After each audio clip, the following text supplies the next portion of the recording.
Good evening, ladies and gentlemen, and welcome to another Pike on Air. This week, we are just joined by the mid lane maestro, the man who took Chiefs to Worlds and absolutely put on a show for not only Oceania, but the LCO community as well. A big, warm welcome to Tally. G'day, mate. How are ya? I'm good. Happy to be here. Happy to talk about some League of Legends.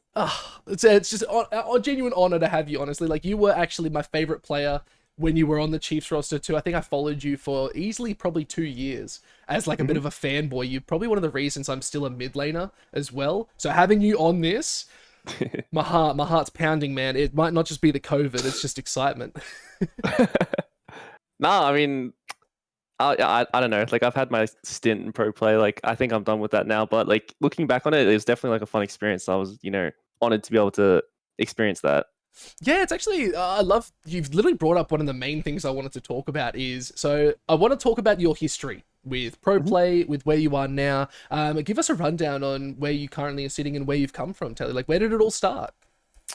I mean, I guess I'll start from the beginning. It was just solo queue. Like, I was just playing a lot of solo queue. I think it was like my RuneScape clan members like wanted me to play with them. This is probably back in like season 3, I'd say. Yeah. So a long time ago, yeah, I just started playing and it was just really, really fun. It was my first like competitive game. Like, I played like Dota 2 on Warcraft 3. Sweet. So like that was like my first introduction to like a online MOBA, like outside of a mod.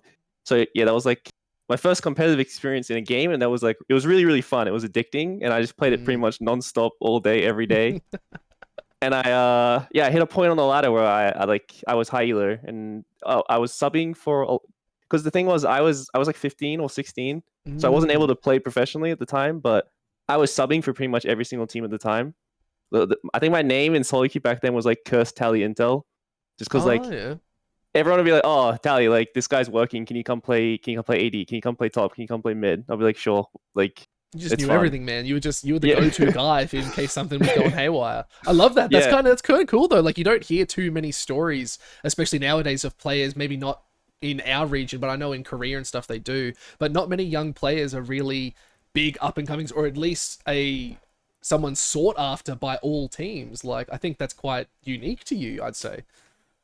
Yeah, I think I had like a really rare experience because I never went through a secondary league. I went straight from like solo queue to pro play as soon as I was of age. Whereas like a lot of other players in our scene have gone from like solo queue to challenger league to playing on pro teams like as they get picked up. But yeah, I was just really lucky that the people I was mainly friends with, like Carbon, Ejim, Choo Choos, like the old Avant Redemption, I think. No, Avant. I can't even remember which one we were. Avant Ascension, Avant Redemption, one of the Avant teams. Yeah.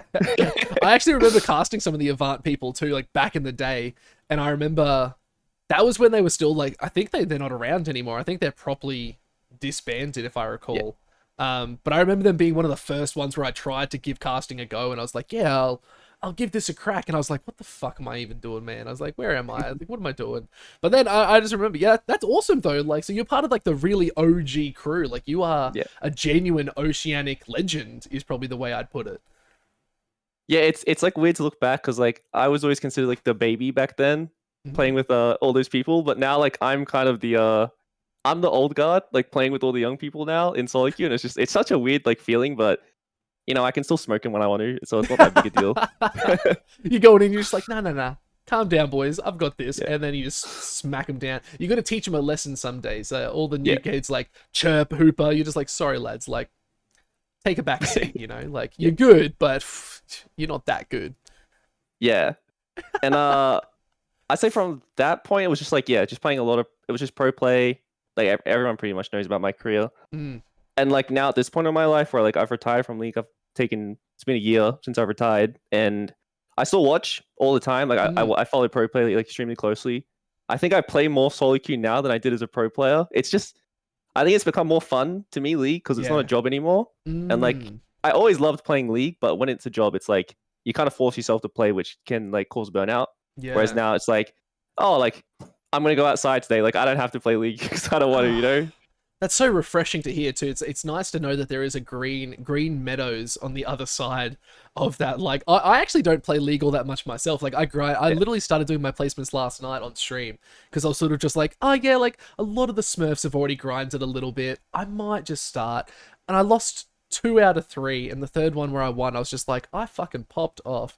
I was like, yeah, that just smashes everything. But that's really cool. Like, you're just enjoying the game now. Like, I love hearing that. I think that's something so many leagues are missing out on, so especially a lot of players. Like, last week when I spoke with Finder, he's sort of like, yeah, I'm not really playing solo queue. He's playing the game in scrims and just trying to be better. And I'm just like, there's such a weird distinction. Do you find it? Sorry, my cat is freaking out, chasing something in the back. I love it. There is a fly. I'm just gonna let that be. Let the cat be. Do you? So what are you doing with League at the moment? You said you're just doing solo queue. Like, how are you finding it? Are you enjoying this current season as well?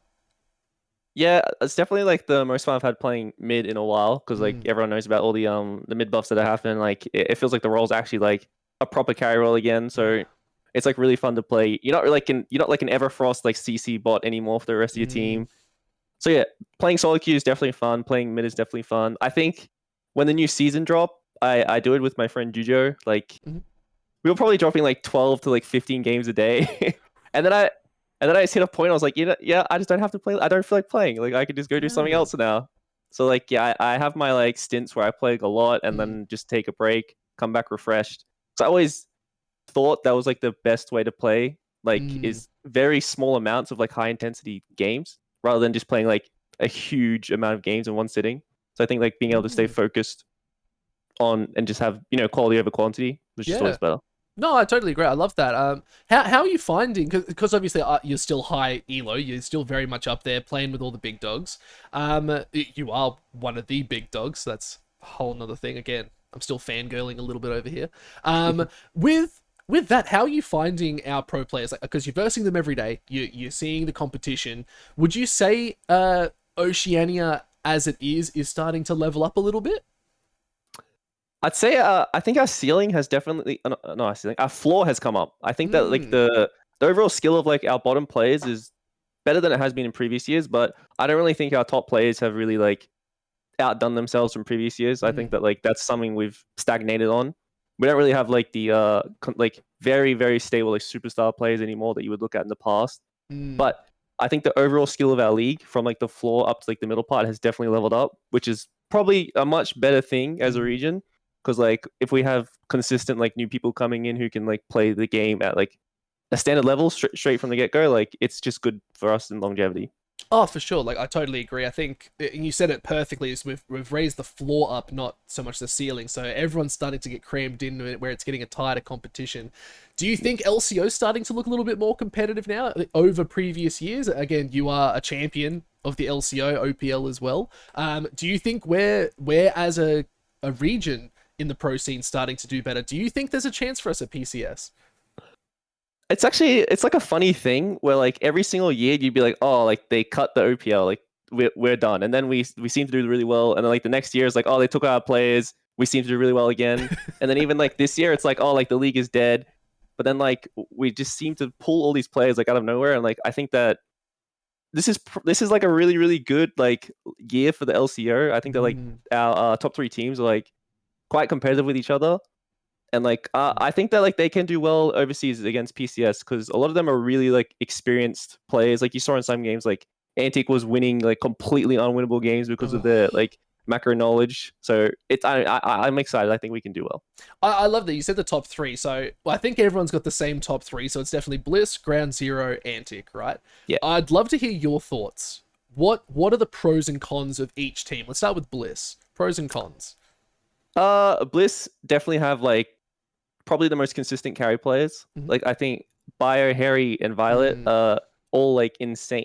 You never really like look at those players and like be like, okay, they're in a bad matchup. Like they're not gonna be able to do anything this game. They always seem to be able to like pull their own weight and like play like a 7 or 8 out of 10 every single game, which is really really good. I think the cons for them is probably like they have a new support, so like it's something you can get exposed in when you go overseas and you verse these people who have just been absolutely smashing that role for years upon years. So that's something to be afraid about. And as funny as it is, like why not is like a a feast or famine player. Like he will either carry the game or completely run it down. So Yes, I totally agree. I would put that good to down see. to inexperience at the pro level. He's still very fresh. He's been sort of in the amateur for so long and trying to work his way in. But I Yeah. totally agree. I continue, please. Uh, but I think the coaching staff is good. I Mm, think that their drafts are really good as well, and mm. I think like as a team they're pretty structured. So yeah, I'm not too worried about like Bliss being like a weak spot for us if they go overseas. Yeah, awesome. Ground Zero. This is a bit of a fresher take because they weren't looking too hot for a couple years, and now they've got this kick-ass roster and they're doing some good stuff. What do you think about them? I think Kisei is honestly playing the best in his career right now. Mm, Like I think he's doing really really well. I think also like I'm friends with Ash, so I think that like their coaching staff is like quite smart and he's really good at drafting. mm, It's just I'm really like on the fence about how the Shern and Deanna have been playing. I think they're quite inconsistent. But I think Shern is like a really smart player and he kind of does everything really well. He's like mm. a jack of all trades. Like he can be a carry player, tank player, like and he does seem to like find leads, also like good engages, which is good. And I think Lemus has definitely leveled up this year, Mm. especially and Benvi. I think Yeah. Benvi has like he's finally giving me like Aldork vibes a little bit, like when he plays in Engage champs, which is good to see because I think Mhm. that Aldork was definitely in his own league for a long time, and it's nice Yep. to see like another support like finally like playing those Engage champs well. I think Benvy taking that time off too when he sort of took that split off last split in split 2 and decided, nah, it's not my time. I'm just going to take a break. Went into coaching. I think his coaching knowledge has come in really hard, where Hmm. he's studied the game more and he's like, okay, well now that I know the game better, I can add more value to what we're doing, and I think that's really shown. So I 100% agree, and I do agree. I think Lemus is a big part of that, and I want to touch on him, but I think Schernfire is the main one I want to talk about, just because when Schönfire was on PGG last split, it almost felt like he had the knowledge, he had the skills, mechanically fantastic player. I just feel like he was dealt almost a bad hand where he wasn't given the tools he needed. Like it's trying to Yeah, get a carpenter to build a boat, but he's got no hammer and nails. So it's like, how the fuck do you build that boat? So I yeah, feel like now that he's got that with Ground Zero, and I think he's got the right people, and even talking with Arch too, he sort of said Schönfire is happy to lead the charge, and he's actually taking the control now. So it's giving him that power to say, "Let's do this," and it's starting to pay off. They're really starting to shine through. Even with the Bliss GZ 1-1 draw, like that was kind of banging to watch. Like it was nice to see the top 2 out of 3 teams go head to head and come to a draw. It's pretty big stuff. So I think yeah. Schönfire has definitely stepped up to where he's not being held back. Is probably what I would say. Yeah, and like to touch on that more, I like as a player, like I have a bit of inside knowledge about Shern. Is like you watch him play on like on in the pro games, and you would Mm, think that like he's not doing too well, but like consistently, like he's like top 3 in solo queue, and also like yeah, every single time people talk about like oh which player do you look out for on GZ, it's like always Shern. Like no one ever mentions like any other players for some reason. Like personally, I'd be afraid of like Kisei, but yeah, everyone always talks yeah. about Shern because he has that like that ability to just take over a game. And I Mm. think that's like it's like not a clutch factor, but it's also like just the ability to like, like, make your lanes feel very like enabled, pretty Yeah, much. and that's such a big thing, and I think that's the comparison I'd put on to Why Not is you said feast or famine. I feel like Why Not hasn't learned that ability yet. He's also mechanically quite gifted, but he doesn't have that level of knowledge that Schernfire has, where he can say, "All right, now the coin's in our court. Let's go," and punches it. So I think that's a big learning for Why Not. But again, still a great player. I'm not trying to say negative things about anyone. I'm not about that. But now let's talk about Antic, the basically NA team. I want to get your thoughts on this. What are these guys doing right? Well, I mean, I think it's pretty easy to say that they have almost like the best, if not the best player in every role. I think it's really easy. Like I could start with their weakness. It's very easy to say like they have a role swap jungler. Like I think Mm, Swiper, his strength has always been team fighting, and like the way that I like coined his role swap is like he doesn't really have to worry about laning anymore, which is probably like one of his weaknesses that people would have like put on him as a stigma in the past. mhm, And now like he just only really has to focus on skirmishing and team fighting, which was something that he always excelled at. So I mm, think that like jungle could be a very good opportunity for him to like refine like the end of his career, and like I'm excited to see that. But mm. then like if you look at positives for Antic, like I think Zarnis is like a very very good top laner, but he always like had that rookie gameplay, like he would get caught or like he would overextend kind of thing. But like he has like such strong like veteran like leadership in that team from Ryoma, King, Swiper. it's very hard for him to see like those mistakes ever happen again. Mm, So I think that like he is going to do very, very well on that roster. And like yeah, as we've seen in the games he's played already, like he's done really good. that And Udia then man, yeah, that was insane both that games. hurt. That hurt my heart. And and then yeah, like Ryan and King are just like I don't you don't have to really say much about those players. They're just like very, very, very good laners. You know, good team Mm, fighters. Very, very good stable players. Like you saw that they came out of like completely unwinnable game somehow and got back into like carry positions from. I called that game at like 14 minutes or something, the Tristana game, but you know, Ryan yeah. pulled it back. I think Uh, that's the big thing I would say. I'm sorry for interrupting. Is Antic has shown that no matter the circumstance, they're gonna keep pressing the advantage, which I think has been a problem for Oceania for quite a long time. Is like it was almost a point where we'd be playing well, we'd start strong, we'd be looking real fierce, and then something you'd notice in potentially like Ion, Kangaroo at the moment is once they've sort of got a lead, they're like, what do we do? Like, where do we go? And they sort of just feel a little bit lost. They obviously know the end game, but they don't know what are the steps to get into that. Whereas I feel like Antic said, we see those steps that you're trying to do. We have an answer for it though, and we're going to be able to destroy you with that answer. I feel like their knowledge, such especially Swiper and a lot of them coming from overseas, bringing in fresh plays, is really, really important. So I think it's a really nice step up, and that's where I'd say the ceiling probably has risen a little bit, where they are bringing in a whole new level of gameplay for us. yeah, definitely. I think that like especially in Oceania, we've had this thing where like teams that are ahead win very slowly, and then when you're behind, they don't really try to fight back to get back in the game because Mm, it's like, oh, I'm behind, like we can't win this skirmish kind of thing. But you don't really see that from Antic. Like they always try to find advantages, which is mm, like really cool to see. And I think that like that team had a stigma when they announced their roster that they would give up pretty easily because like you would see those players and think that like, oh, they would tilt if they fell behind or something like that. But I think they showed probably the most resilience of like any team coming yeah, back from those two games, yeah, which was really impressive. And yeah, I know it's really good to see. yeah. It's really awesome. I'm enjoying LCO a lot more purely because we're getting such exciting games. Like each week there is like either one or two series in that Yeah, week that is a banger series. Like you just see they're the best teams. You're like, all right, this is going to be either a Giga Stomp and we're just going to see someone mogging all over their face, or we're just going to get kebabs thrown everywhere and everyone's looking for a halal snack pack and it's just going to be a shit show and we don't know what we're going to be fucking seeing. Um, so who do you think's going to make grand finals then? We've sort of picked our top three. Who do you think's going to take it? I definitely like I have to swap Antic in there for sure. Mm, Um, it's really hard to count out Bliss.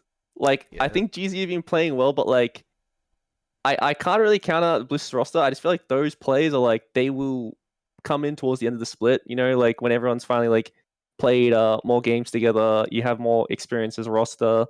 It's really hard to count the experience that like Bio, Violet, Harry have. Mm, I think that like even if they don't make it, it's definitely gonna be like a 2-3 something like yeah. going off in semis that they don't qualify and GZ take them out. But yeah, I don't know. It's really hard to count them out. So I'd probably say like Antic Bliss.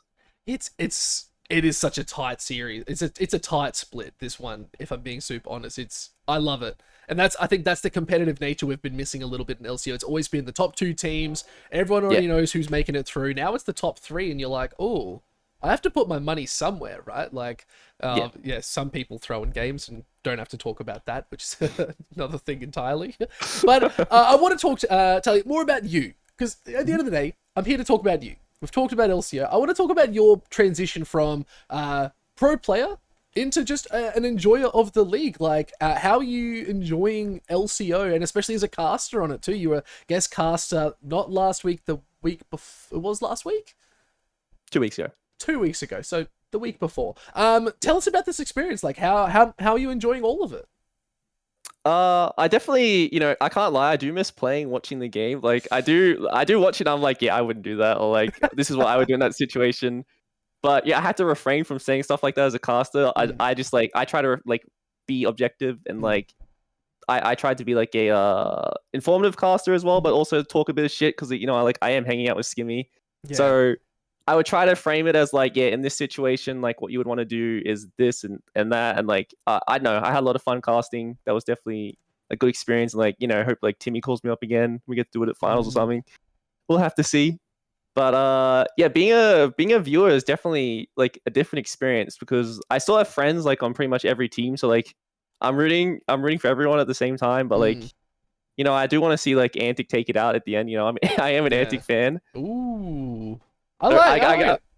I gotta give it to them. But yeah, I don't know. I can't lie that I don't miss playing, but Mm, it's also not like I regret retiring. I think it was like a good part in my career to just like mm, move on. I think that I had done pretty much like everything that I thought we could accomplish in Oceania. I thought mm, that like it would be a long time before we would be able to like break group stage from the point we were at in 2022. mm.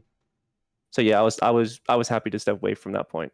Oh, I like that. So it sounds like it was maybe not so much taxing, but it's nice to hear that you're enjoying it for what it is now. Like again, you said you enjoy the game for the game itself now, and you're just vibing and playing with your mates. And at the end of the day, that's something that I've always wanted to promote. Like I play League of Legends because I just enjoy the game. Like I don't need to be the best. I know I'm one of the best, but it's just nice to know that I'm just there for the vibes, right? Like I'm Yeah, having fun with my community, and I think that shows, especially in your casting and stuff too. I could just tell you were having fun with it, and that's what I definitely aspire to be too. Is just enjoy where you're at with everything. So, how'd you find the casting? Like, were you nervous? Like, was it? Walk us through like your mental for it. well, this was like my second. I'd been on the LCO previously. I think it was like a year ago. I was an analyst, so that kind of like got rid of all my like how the show would run jitters Mm, and like being unfamiliar with everything. I think being friends with like Nat plus Skimmy is like really helpful as well. mm, Like it's just come from environment. Uh, Especially like Tim calling me up. It's like, yeah, yeah. I'll do you a favor, sure. Yeah. Yeah, I pretty much like I go through periods where I'll just play WoW with Skimmy for like months and months. So like we're just always on Discord talking for like hours upon hours. So it's not really like anything different. It's just like, Mm, yeah, some people can hear us saying what we're saying.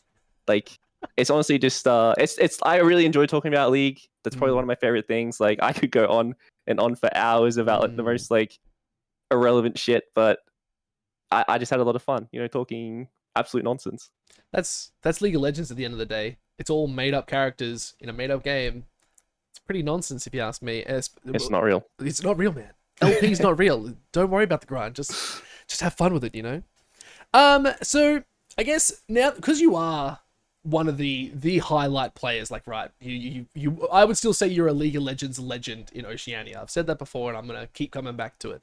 How do you find that balance when you go into like LCO Twitch chat and people are just like adding you and trying to talk with you? Like, is that something you get nervous about, or do you just love that sort of atmosphere? Nah, I definitely love that sort of atmosphere. I've always loved interacting with like fans or even like just random people. Like I just like talking and Mm, learning about other people's stories and stuff. I've always found it like just it's humbling in a mm, way. Like just knowing that these people like supported me, even though I don't really know anything about them. Like it was probably like one of the striving things towards the end of my career was a lot of like fan interactions because we got to go back towards like lands and stuff. It mm, wasn't so much online. Like I think 2020 and 2021 was all online. mm. So yeah, going back to lands in like 2022 and like going to worlds and interacting with fans is definitely like the highlight for like probably I would say not even for me, probably like every single pro player. Yeah. Like yeah, that's definitely like one of the things everyone strives for. Now, you've brought up Worlds, so I have to talk about it, but I love looking at the positives because this is something I'm most proud of. I actually have your Worlds pass from Worlds, funnily Which enough. year is That's that? that's the one you took with Chiefs. Is the like the pro pass is in Mexico City. That's cursed. It's That's a cursed cursed. one. Oh, mate, it's been boding good omens for me, mate. I have it up in my background. It's literally attached to the Elder Dragon sitting on top of my like bench there. And yes, it is cursed. I know why it's cursed. We're not going to talk about that though. It's good vibes only here. But still, I had to show that because I've had this when I went to the Chiefs' house and they were just like, "Hey, who's your favorite player?" I was just like, "Well, Tally." They're just like, "Ah, it was Aiden." He's just like, "Here you go." And he throws me this. Uh, That's just like, "Nah, fuck off, man." And he's just like, "Take it." I'm just like, "No, no, no, no. Don't fuck with my heart right now. What's this?" He's just like, "Take it, man. It's yours." I'm like, "Oh, fuck." I was like, so I wanted to show that. Talk to me about those worlds. Tell me about your world's experience. Like, I want you to break it down for me. Did you have fun? Let's not talk about the actual gameplay. Let's talk about the experience of going to worlds. yeah, I guess I can talk about every year. Mm-hmm. I mean, we'll start with like 2020. So we went to China. Mm-hmm. This was probably like, I think this was like the first worlds for pretty much all of us. And it was like a eye-opening experience for sure, because this was like peak COVID. We had to go through the most insane amount of checks and tests just to be able to travel. And like I remember landing in China, and like you're being funneled down like this huge corridor, and people just have like guns pointed at you. Like like COVID was very serious at that point. But like when we finally got to like the hotel, because it's like when you get into the city, into Shanghai, it's like completely open at that point, and hotel was insane. Like I don't think I've ever stayed anywhere that will ever come close to that. So that was like a crazy experience. I remember being crammed into like this hotel room, and like bad aircon as well. So like with all the PCs running like during scrims, hot. yeah, it was definitely hot in there. So like, I remember like buying fans and stuff. Like it's just fun, like going to a new culture and like eating new food, like experiencing new things. Like even when we don't do like so well at Worlds, like being able to like go out and experience like touristy stuff is like definitely insane, because like we do like have like benefits as people who travel with Riot, so like it's very easy to like get shown around stuff, which is extremely nice. Yeah, I definitely like enjoyed China. Like there was just a completely like pure positive experience, because that was like my first time, so no expectations. Yeah, and it was just like, just do your best and we'll see from there. And then Iceland next year. Iceland. That was like the first time I was like, okay, so last year we didn't quite like hit it. We were really close, but like, we should like lock in and do it this year. Beautiful country. Like it was actually probably like, I think we were there for like a month and a half, because there was because of COVID again. So like there was no flights. So we were knocked out, I think, in mid-October, but we couldn't fly back until like the 10th of November. Jeez. So we were stuck there living off Riot's money. I can admit there was a decent amount of drinking happening at the hotel bar. And lots of some wings were consumed. I don't know, like Alador can like confirm this. I think we were on a bender. I will admit we were on a bender. But I went on it's called the Golden Circle. Me, Crucius, Violet, and there's one more. I can't remember, but we went on a tourist trip pretty much, and like we went snorkeling in glacier water. We went and saw like waterfalls, because we hired a car, so we were driving around and pretty much like seeing all the stuff. It was really nice to be able to see like such a nice country. Like go out, like hang out with people, hang out with the riders, like play board games and stuff. It was really fun, like outside of playing as well, because like I think we did pretty well that year. Honestly, we could have done better, but we still did pretty well. Yeah. But yeah, the overall experience was like really nice, and like it was like I definitely miss Iceland. It was probably like one of the nicest places I've ever been to. And then we come to the the cursed year of Mexico. I remember so we flew out 2 weeks earlier, because we had a Chiefs boot camp at the Red Bull facilities in LA. Really good. That went really well. Really fun experience. I think our scrims were going really well. We were doing really good against like 100 Thieves at the time, who was like one of the top 3 teams in LCS. And like I think we had like a really big year. Like because we had come off like 27-1 split. Yeah. So we thought like we were the shit at that point, and everyone was feeling good. And then I remember when we flew from LA to Mexico, and I knew instantly when they were like, "Yeah, you can't go outside, like unless you're like with us," because they were like, "It's not safe. Like we have to be accompanying you at all times. Like your hotel venue, that's it." Like I just knew like the vibes were like not really there. And everything, like I don't know what happened. Like no one mental boomed, nothing went wrong. But like we just went all downhill from there. Like we were losing like all our practice. It was really hard to like pinpoint our problems. And then like you saw our results on stage. Yeah, we got pretty much smashed in like every single game, which was really sad, because I thought that like that roster was probably one of the best Oceania rosters like we ever had. Yeah. So yeah, it was just a shame. It was definitely a shame, but I mean, what little of Mexico we did get to see was really, really nice. Definitely a beautiful country. Like, I think that's the kind of place like you have to know someone if you want to go there. You wouldn't go by yourself, but you know, even though we went 0-6, I don't really regret the trip. Like, it was definitely a learning experience. But yeah, after that point, I was like, okay, we tried everything we could, but this is where I call it. Yeah, I think it was probably that split and that Worlds trip that I saw that OS was lacking in what we've always been saying. And I think that was what reaffirmed it for me. It's just like we are just so far disconnected from everyone else that we don't have the potential to scrim PCS unless you live in bloody Perth. And sorry, Yeah. Benvie, no one wants to live in Perth. But it's just like that's the thing, right? It's like we're so disconnected and we're so isolated. We don't get the chance to try and excel and raise our ceiling because that was, I'd probably say what it was, is you guys went over to Worlds, you're in that Mexico City, and it was just like, yep, you were looking so good, all split. And then you got there and it was versing a whole nother tier again. And you're like, what's happened? Like you said, there was no mental boom. There was nothing wrong. You guys were still playing well. It was just like another 3 tiers up, and it's like, Yeah. what the fuck do we do here? Like, how do we compete with that? And that wasn't on you. That was just Worlds being Worlds. Like, you're up against the best of the best. So I think that's where I'd come back to, is OS has a lot to grow in that instance. Would you agree with that?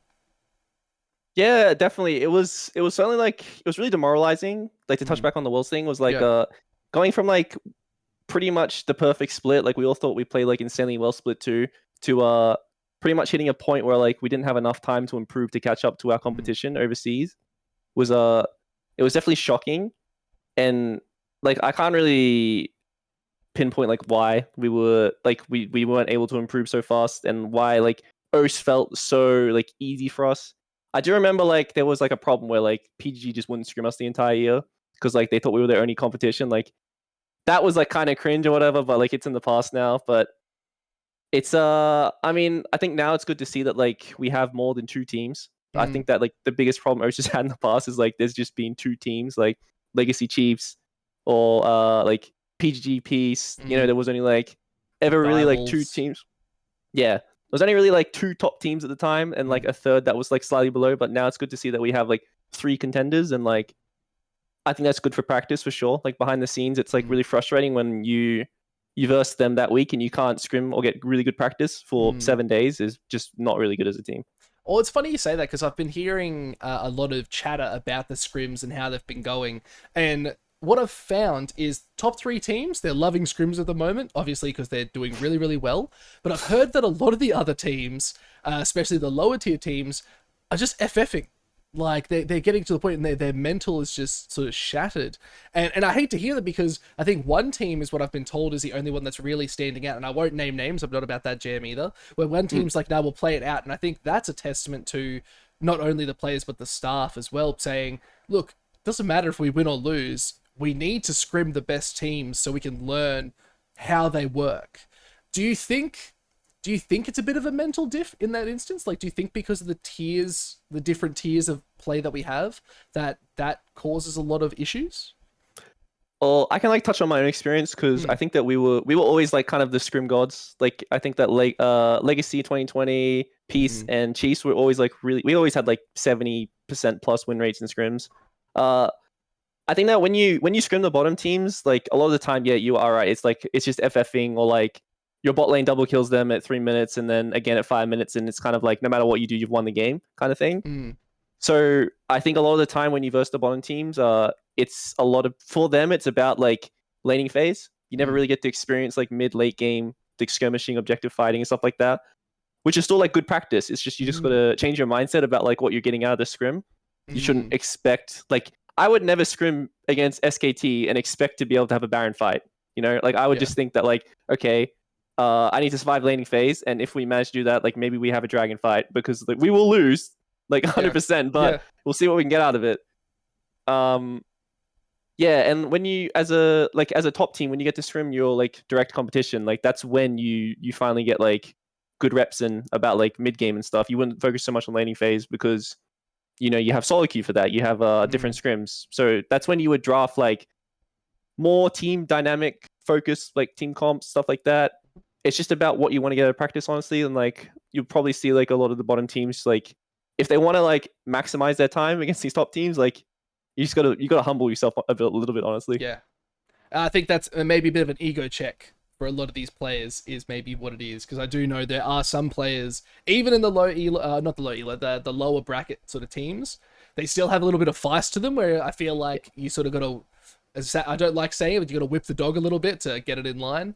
I think if our pro scene wants to be that example for other and upcoming players, they need to start checking themselves a little bit more. And we can touch on the whole Vertex thing if you saw that today. That was all over Twitter, and if you haven't, I'll talk to you about it. But a whole nother thing, like I think orgs need to start trying to be a little bit better with that too, and promoting a healthier lifestyle. Because you mentioned you love going outside and going and doing things now. I actually think that should be part of a pro player's regimen if possible. It's going out, exercising, pushing your mental capabilities of like reading a book for at least 10 to 15 minutes a day. Like these are all things that are proven to improve your cognitive learning, which ultimately results in improvement in gameplay if that's what you're trying to focus on. Do you think that's something these teams should be trying to incorporate a little bit more, or are they already doing that? Oh, for sure. I think in the past, I can give an example of this actually. I think from 2014 to 2019, I was probably like a prime runner for like the ultimate unhealthy lifestyle kind of thing. You know, just like playing all day, like eating unhealthy, blah blah blah. I do remember when I joined Order for the second year. I had Spawn as a coach and like Jake as a teammate, my support. They were like very very big on like you got to like grow up. You know, you need to like. It's not all about the game. You got to like look after yourself. You know, like you got to develop good habits. Like I can teach you like as a coach like what to do, but you know you got to like go to the gym, develop routines, like look after yourself. And that was probably like the first point in my career where like I started to grow up as a person. So like I gotta shout out like Jake and Spawn for that. The two Jakes actually, Jake and Jake. Yeah, so I think that like teams that are able to like push this like, you know, healthy lifestyle, it helps a lot as a pro player. Like if you as a player can look after yourself out of the game, it helps you in game a lot with your focus, your like resilience as a player. You know, even like when you you know, you go on a bad scrim set, like you go 0-5 or you have a bad day in solo queue, you still feel like you did something that day because you were productive in another way. No, I love that. Well, now that we're talking about your day to day, I'd love to give us a highlight from your time with any of the teams. So we could do Legacy, we could do Order, we could do Chiefs. I'd love to hear a highlight, maybe one or two highlights that really just are stuck in your memory for this was like peak time for me that brings the most joy. I'd love to hear that. Probably I think Chiefs. It was because I remember we lived in Queensland, so like it's really really fucking hot during summer. I live in Queensland. And yeah, we would we would finish scrims and we would go jump in the pool and we would just all go swim and we would play like charades for like league champs and shit. And it was just absolute nonsense. And it was some of like the most fun I had like on a team because we were all really good friends as well. And like those were really good times. I think on like Legacy we were stuck inside because of COVID for so long. Like we couldn't really go out and do much, but like that was also like a really really fun team. Same with Peace. Like all these teams that I've had have just been nothing but good experiences. So like I'm lucky for that. Like even though Peace didn't end up paying me for a while, like this team was still really fun. That's what's happened with Vertex. That. Yeah, and some other teams apparently, but you know. Well, yeah. They're just not public yet. We'll just I think we'll just breeze past that one. Hey, I think we'll just not worry about it. Now, I'd love to sort of get your maybe looking at my questions because we have a bit of run sheet. I've just loved our conversation so much. I haven't even looked at like my little run sheet of what we've been talking about. We've touched on everything anyway, but I'm looking at it. I'm just like we've talked about everything, but I want to keep talking to you because I'm just enjoying it way too much. Let's talk about what the future holds for Tally. Are we seeing a Tally 2.0 coming back to the league, or are you going to maintain your position of where you currently are? Are you coming back to pro play at some point? Maybe. I definitely haven't like put it out of my system. It's something that I do like. I always like. I still play solo queue a lot, so like I try to keep myself like in form. Like I'm not playing as much or as well as I could be, but it's like still an option there because I'm still like trying to be like an informed player. Like I can still contend with a lot of the people who still like play in the game. Right now, like my focus is finishing my degree though. Like I do want to like finish like comp science just because I think that it's just a good thing to have under my belt. It'd be helpful in like this industry in a whole. Like I do want to stay around like the like gaming industry in some way. Like that's like one of my goals for sure because like I enjoy pretty much all aspects of it from like playing, competing, creating, like anything. It's just it's fun. But it's Tally as a pro player, like it's still like not out of the system yet. Okay. Okay, I heard creating in there, and I love that you're still studying. I think that's such a big thing too, because I also run my full time job as well, and I do all my esports part time or on the side and all that. So I think it's the smartest call for where the industry is in OS too. What are the chances of you maybe taking a different role in the future? Would you love to do casting or love to be like an analyst for LCO in the future as like maybe a part time gig each week? Yeah, like honestly, if I was like being really serious about it, the fact that LCO is online now Mm, is it's like it kind of fits perfectly with like a uni student schedule because it would be like at night, like after I come home, and it'd be like ideal. That's probably like one of the like ideal jobs to have as mm, a uni student, especially someone who's like a former pro player. So yeah, like I had a lot of fun casting, and it's not something I would like put away. It's something like I keep on like my radar and like practice it a little bit with Skimmy every now and then, mhm. and when opportunities arise, like take them. Yeah, no, that's I love that. I love that. Now, what advice would you give anyone who's looking to get into those positions, even pro player, analyst, in esports? What advice would you give? Because you are very much ingrained. You are a part of it. You're a legend of OS. What advice Uh, would you give? Honestly, I think the best advice to give is like it's really hard to stand out. Like it's really hard to be like a faker and like stand out and just be like, wow, that guy's really good. It's just about like, being a nice person, like having connections, Mm, especially like as a striving like pro player. You wanna you don't want to have a like set bad examples of yourself in solo queue. Like you wanna, mm, make friends with the right people, and like if you play well, like everyone remember you're only as good as your last game pretty much. Like when people remember that, like if you had a good image in their mind, like they might recommend you for a position or something like that. mm, But also on the other hand, like if you piss off the wrong person, like your career can pretty much go downhill completely. But mm, I do remember in the past, like certain players, like just like inting or just being like shits in solo queue, and like they just ruined their careers. And I thought they were like people who had some potential, but they just couldn't like hold their ego back. I think that is very true, and I totally agree. I think my big concern with that is the way esports is working now, and probably moving forward, how it is very much that you need to be friends with everyone. Again, I still agree with that. I think you do need to have a good reputation, and people need to have a level of respect or at least know what you're about. I personally think though it needs to shift a little bit from that. I feel like that can be a little bit gatekeepy in my Yeah, opinion. I think fair enough. I think there was a time and place for that because it made sense. You don't want to play with a dickhead on your team because you're just going to fucking hate playing for that team. So I think that makes sense, but I feel like orgs need to step up a little bit and say, "Look, we've picked this roster because you're the best that we think. You guys need to find some form of common ground and learn to get along." This is basically at a pro level. You don't see like Michelle Kwan being pissed at all of her co-athletes and stuff, right? It just doesn't happen. They just have to deal with it. And I think if we need to evolve as a region, I think there needs to be a level of maturity and ego checking, like you said, on top of that. Would you agree with that though as well? yeah, for sure. I definitely think nepotism is never good. Mm, Like I think that one of the problems with OS is like vetting process for players is like it's very subpar compared to other regions. Like we don't really have a secondary league. You can't like look at like say like ERL and be like, okay, we watched this guy play for a whole year. He was on a team. This is how he functions in an environment. This is how skilled he is. Like pretty much in OS, everyone comes from solo queue and it's a word of mouth thing. So mm, it's like it's more so it's not nepotism. It's more like a like here's a way to get your foot in the door mm, because like you got a recommendation from like a trusted player or something, or you're friends with. A lot of the time, it's like bot lanes would be like they're friends with each other yeah. and they come as a package kind of thing. That's a lot of the time how OS rosters work. It's like a group of five would approach an org, and not so much an org reaching out to get players. Okay. it it'd be like maybe the org has four or three players and they try to get like two more who like, oh, do you like this guy? No. Do you like this guy? Yes. Okay, we get Yeah. that guy, kind of thing. So it's never been like, all right, we've watched this guy play for a whole year. I want to get this guy, this guy, this guy, this guy, and we'll make it work.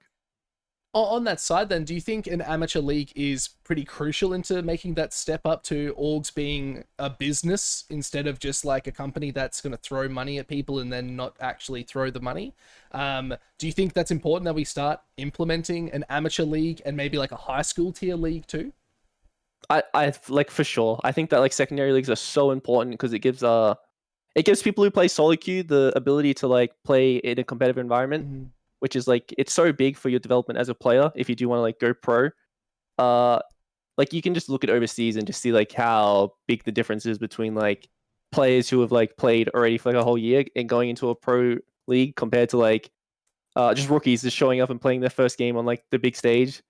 It's Yeah. quite insane and like it's almost unheard of. But yeah, I think for sure we need to have like secondary leagues, like even university leagues. I think they're really cool. Like we have that going, but I know there's like a lot of unis in Australia that just don't really participate or have teams that could. So I think that like having more just a bigger ecosystem overall, because we definitely have the players for it. Would be good for our region.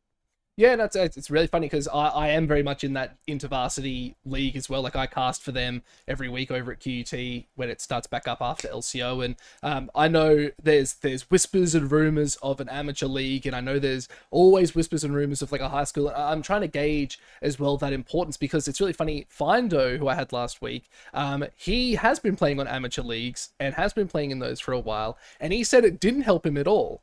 And he's come out being like, well, it's shit because you learn to play as a team, but you don't really improve because there's no support for those teams. Do you think there should be a standing where maybe the pro teams not so much are looking to hire players, but to at least like sponsor a player and say like, we'd love for you to maybe play on this team under our banner in an amateur tournament, and we can see where we go from there. Do you think that's something we could be looking into a bit more? I mean, that actually sounds like a really cool idea. Like, Yeah. like I could get behind like sponsoring a player. Like, Yeah. that sound cool because like if I put myself in the shoe of like a solo queue player, like having like let's say the Chiefs as an org like sponsoring me, like that's cool. Like I get to represent them. Like you have like a bit of clout. You get to like brag to your friends about it. So like that's something that people like strive towards, and like it's a bit of a goal because like. I think one of the like most important things about like professional players like working towards something like your goal and not just like competing for the sake of it, whether it be like going overseas or prize pool or like a high school you're versing another high school, like you don't want to lose to them kind of thing. Yeah. I think that like those little things are what make people work hard. And it also sets a fire under the people who are at the top, right? Like if you have someone who's in the wings as like you're saying, let's use Bliss, why not, for instance, top tier jungler, you now see this amateur jungler that is sponsored by Bliss too, and they're performing just as good, maybe a little bit better because they're still the same caliber player. They're still from Challenger solo queue, like they're still exceptional at what they do. That's almost incentive for why not to be like, well, fuck, I better pull my thumb out even. Not that he's playing bad, again, hypothetically, that he's like, I got to step up here. Like, I need to maintain my spot because this is the go of someone saying, look, if you don't perform, I'm right there ready to go and take your place. And it's really funny. I actually said this to another interview that I can say, but I couldn't post it because I fucked up the recording. I was talking with Brendy from Bliss. It was devastating. It's happened now, and I'm so upset. You would have been my 5th interview, not my 3rd, so it's very upsetting.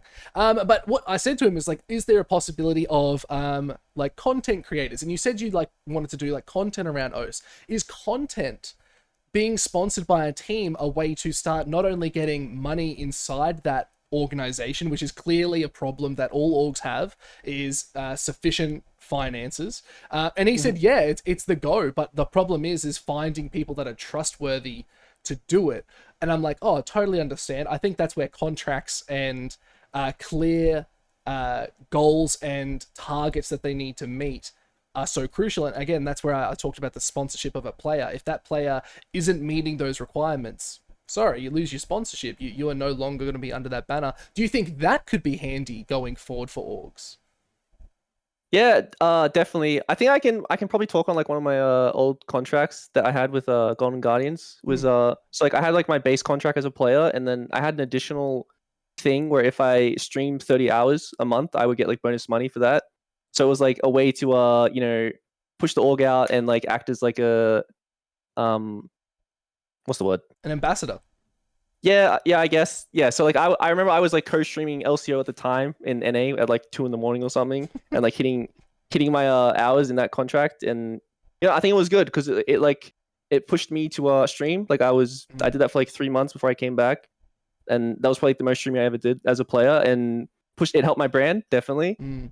It helped the org, so it was like a win-win for both of us. And those kind of things would be nice to see in OS, because I remember though, like even as a small region, we've had like big streamers in the past. Like I remember everyone would watch like Swiper or Minky. Like those guys were definitely like the faces when it came to streaming way back in the day, and like even now Swiper still streams.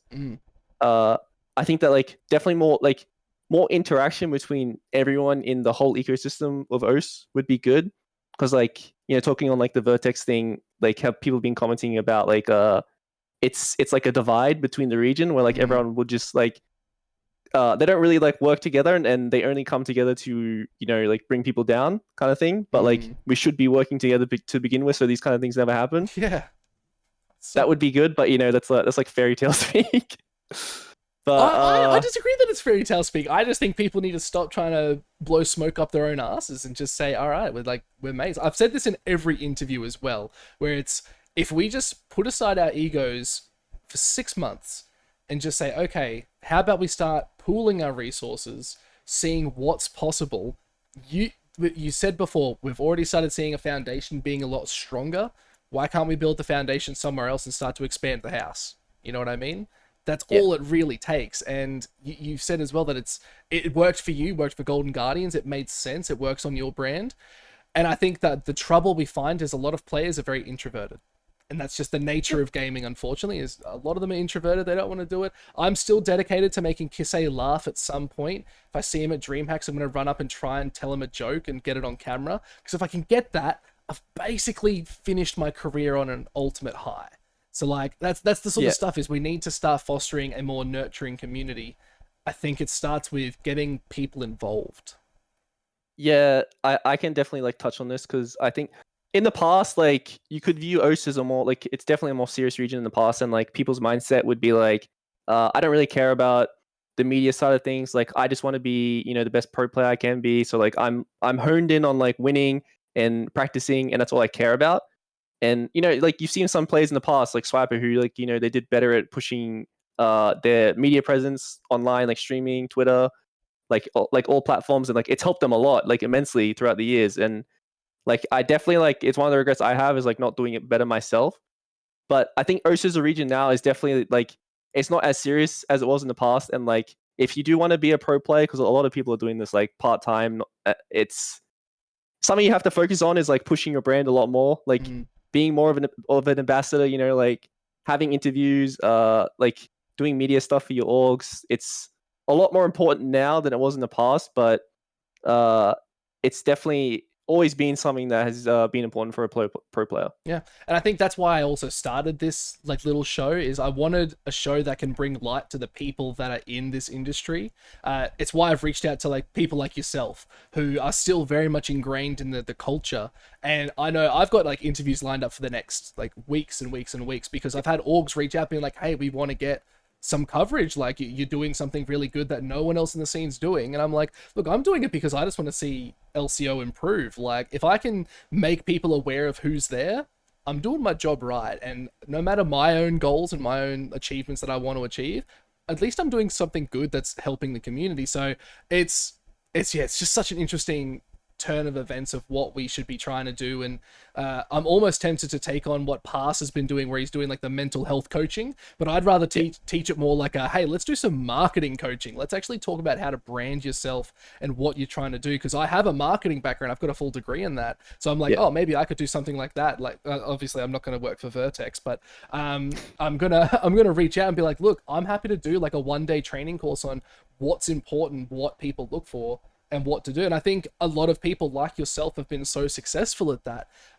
where, and you said you're not up there with like Swiper and all that stuff. So I would disagree. Like you are a big name in the scene. Your name shows up. People know who you are. That's job tick. That's done, man. Like that, you've done a good job. So I think don't sell yourself too short with that. I think just enjoy that you've done what you needed to do to get to where you are, and you're in a fantastic spot. So I think we do need to start seeing that from our players too, and really saying, hey, we want to show you off. Like if you're on our team, you got to be shown off. Like we're going to dress you up in a nice little skirt. We're going to put some bells on there. Like it's going to be hot pink. You got to go strut that runway, and they're going to be like, fuck that. They'll be like, oh, sorry, man. That's it's in your contract. See, pink skirt, bells, like Yeah. runway, like. So I think there's a lot of growing in that sense that we could definitely look into a bit more. Yeah. I mean, I think I was lucky as well because I mean I've been on like a top team for a very long time, so like you're kind of forced into the spotlight, and like I mean you just have you have a lot more access where like you do interviews, you do a lot more. Like I travel overseas, so like obviously I get a lot more attention from worlds and stuff. So I mean I think that's something that helped my career a lot is winning. Whereas like a lot of people wouldn't really have access to that. Like you kind of have to grow your own brand at home, and like that's what we see from like a lot of solo queue streamers and OS. Like also to touch on like marketing, like I do remember like as a player you kind of get access to like almost everything when it comes to like, well, back in the day it would be like I've gone through like sports psych trainer, like yoga instructor, like pretty much anything to like help you improve as a player. But media training is never really something that a player gets, especially in OS. I can't really speak for other regions, but it's not something you really have access to. You just you kind of grow and get used to it over time. So I do remember being like really, really nervous in front of a camera like back in the day, but like now it's like fine because I just like I pretty much know like every single like situation that's gonna happen when I'm like in front of a camera. So it's comfortable for me now. And that just comes with experience. But we're going to have to break that comfortability at some point because I don't think you grow from sitting in a comfortable spot. So you just wait till the final segment. If you haven't watched one of these shows before, you don't know about the final segment, which you're going to love. But I have one final question before we wrap this up because we are getting pretty close to the time. So I've got so as your current position, if you had to build your Oceanic dream team, you had to pick a player for each role and build the god tier team. Give me that team right now. Of all time or current players? Let's go all time. Let's go all time. Okay. So people who played in OS. I'll go top to one. So I would take Fudge for sure.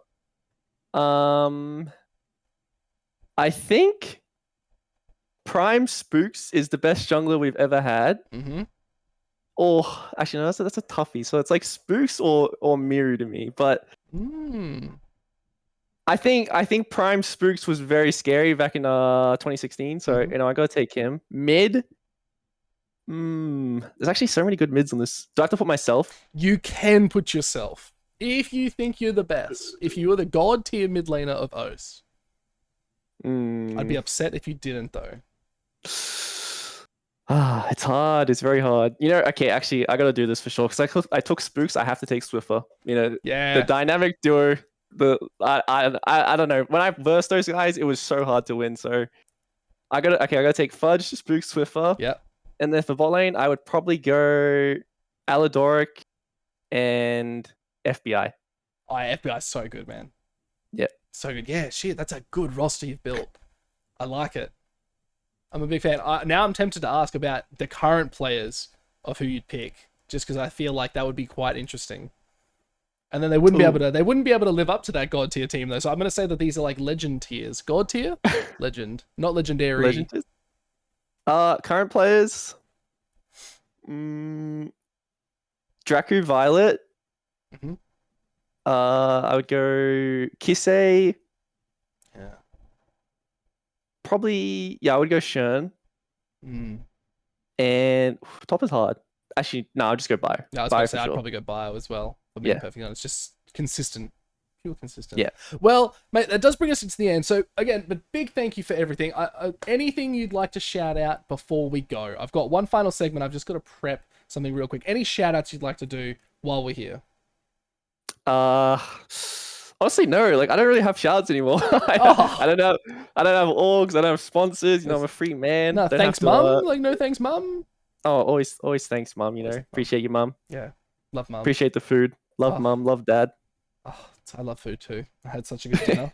Homemade pizzas. They were legit. Oof. Now, Tally, the final segment. We had another one planned, but I forgot to write it up, so I apologize for that. Final segment is called Pub or Sub. It's a little game that I like to play with the people I get on my interviews. Basically, you'll have 20 seconds. I'm going to ask you as many random questions as possible. You have to answer them as fast as you can. If you get the answers somewhat correct, I can't really gauge that, but if you get them correct and I like your answers, you can either choose from a drink at a pub with me or a sub to my Twitch channel. I'm going to change the name because I feel like most people pick the first one. So if you pick that, that's okay. I'll have to come up with a new name for pub or sub. So, Tally, are you ready? Okay, I'm ready. Okay, Ed, 3, 2, 1. Favorite holiday? Vietnam. If you had to pick a summer or winter like trip, what would it be? Winter. Winter. Why winter? I love dressing up. Okay. What's your favorite champion in League of Legends? Silas. Silas. Why Silas? Because he's every champion at once. Ooh, that's true. You know what? I like those answers. Tally, congratulations. I'm going to have to give you a cheer for that one. Great answers. Pub or sub, my friend? Oh, I gotta go with the pub, honestly. It's always pub. I'm going to be broke at DreamHacks. I swear to God. I swear to God. It's 5 now. It's 5 drinks I owe people. It's already $100 or so. Mate, I'll get you a good one. We'll get fruit tingles together. How's that sound? Yes, that sounds like a good idea. Sounds good, man. All right, well, thank you so much, guys. Don't forget to hit up Tally on Twitter as well. He's around. He'll also be in your LCO chat. Until next time, I've been Pike, and we'll see you on the next adventure. Good night.